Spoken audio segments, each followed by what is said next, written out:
মালিক জিজ্ঞাসা করে প্রতিদিন, বান্দা কি কারণে আমাকে ছেড়ে দিলা? হ্যাঁ,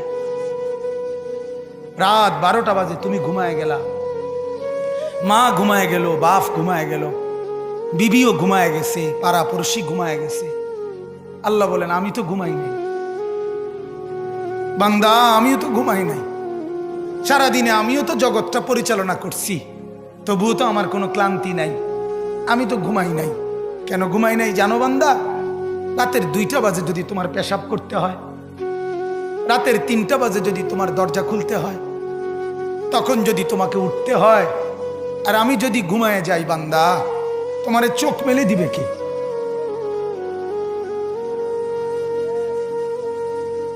এই বাপ, চোখ মেলে দিবে কে?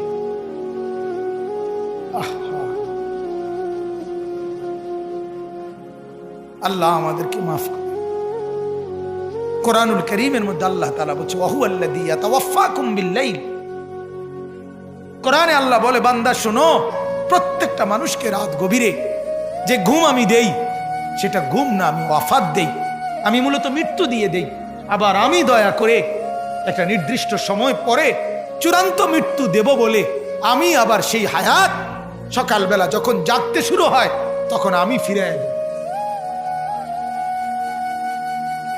আল্লাহ। এমনও মানুষ আছে পৃথিবীতে, রাত্রিবেলা ঘুমাইছিল ভালো মানুষ, সকালবেলা আর জাগে নাই।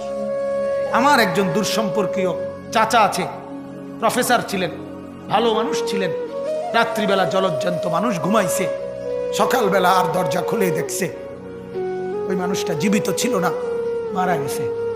হতে পারে না? হতে পারে কিনা বলেন না? তাইলে বছরের পর বছর, মাসের পর মাস, এই বাপ, বাহিরের কারো চিন্তা করে বাদ দেন। আপনারা যারা বসছেন, আপনাকে বলছি, আপনি কষ্ট করে বসছেন, রাতের 12টা বাজে, রাতের 12টা বাজে, এত কষ্ট করে বসছেন, বিনিময়ে একটু ভাবেন, একটু ভাবেন, অনুরোধ আমার, একটু ভাবেন। আজ মাঝে মাঝে মন চায় আল্লাহর বান্দা মুসলমানদেরকে বুকে জড়ায় ধরে কাঁদি যে বাপ কেন এত ভুল করছেন, আল্লাহকে কেন এত নারাজ করছেন? যার বিবি বেপর্দা, আপনি আল্লাহকে কত পরিমাণ নারাজ করাচ্ছেন।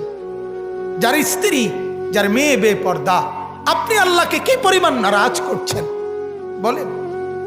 এক কুকুর মরলে, লাশ ফেলে রাখলে যেই দুর্গন্ধ ছড়ায়, সেই দুর্গন্ধে অল্প কিছু মানুষের কষ্ট হয় কিছুক্ষণ, কিন্তু এক নারী বেপর্দা হাঁটলে যে যুবকগুলোর চরিত্র নষ্ট হয়, সেই নারী এক মরা লাশওয়ালা কুত্তার চাইতেও বেশি দুর্গন্ধ ছড়ায়। কুকুরের দুর্গন্ধ এত বেশি ছড়ায় না, বেপর্দা নারীর দুর্গন্ধ যে পরিমাণ ছড়ায়। সে তো শত শত যুবক তার চরিত্র শেষ করে দিছে। এই সিনেমার নায়িকা নর্তকীরা উলঙ্গ আর ছবি আর বিবস্ত্র ছবি আর নাচ গানের এই ফুর্তি দেখিয়ে এরা হাজারো যুবকের চরিত্র গঠন করে না নষ্ট করে? কথা বলেন না কেন? এজন্য আমার শায়েখ আল্লামা মুফতি মুশতাকুর নবী সাহেব বলে, হাজারো মানুষের জীবন নষ্ট করে যে, এজন্য তার জীবনে কখনো সুখ ধরা দেয় না। এজন্য এই পৃথিবীর জরিফ এটা, আপনি জরিফ চালায়া দেখেন, যত সিনেমার নায়ক নায়িকা, এদের জীবনের মতো দুঃখী জীবন, ব্যক্তি জীবনের মতো কষ্টের জীবন আর কারো নাই। আপনি খবর লাগান, আপনি খবর লাগান, এদের মতো লাঞ্ছনা। কারণ হাজারো যুবককে নষ্ট করছে এই হাসি দিয়া, অথচ এই হাসি তার মূলত আসল হাসি না।